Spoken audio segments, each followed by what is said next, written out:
All new at 7, from graduation to their first grown-up gig, research shows that young adults are following in their parents' footsteps.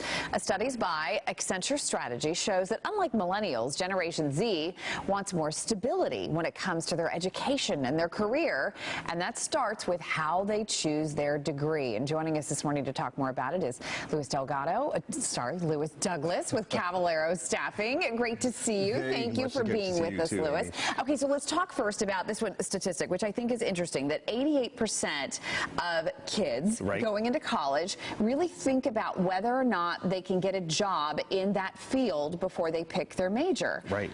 That's huge. It's being responsible, right? It's extremely huge, and this is the thing. One of the prime things of picking your major is seeing exactly what's out there, what's going to be profitable, because this will be their likelihood at some point. Okay. So looking into these fields where technology or healthcare or education have been really growing, these are the things that a lot of these kids or people joining the new workforce are looking forward to, and that will be profitable. Well, because I think that if you go into school and you're like, I think I'm just going to get a degree in art, a lot of times the opportunity is just not there. Is that right? That is absolutely correct. Okay. The opportunity sometimes is not there. So, leaning towards things that are growing and the fields that are going to ultimately become enjoyable and, lead them to their next step in their career path is usually the key. Okay, Louis, this is interesting too. 75% of Generation Z graduates are willing to relocate. I can't tell you how many times I'll go and talk to kids and they'll say, I really want to be in broadcasting, but I don't want to move. Right.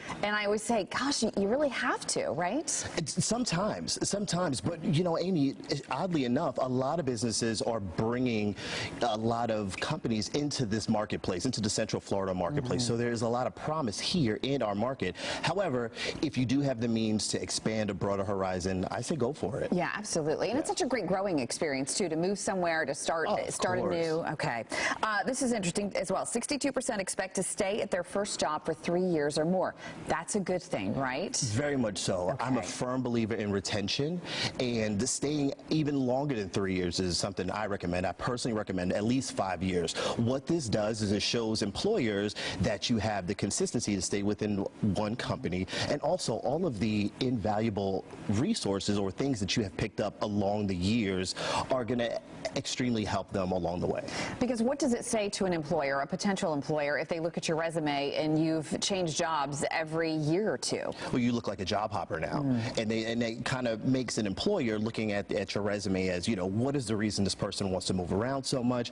Why aren't they staying somewhere? So consistency and retention in a position is highly recommended. All right, it is really interesting. Louis Douglas, thank you so much from Kavaliro Staffing. How can our viewers find you if they have questions? You can always find me on LinkedIn, Louis Douglas on LinkedIn, or visit the Kavaliro website. We actually do consulting for employers and job seekers. Nice. Okay, so maybe I'll look over your resume for you. We'll let you know how to make it look a little better. Great to see you, Louis. Thank you so much for being here.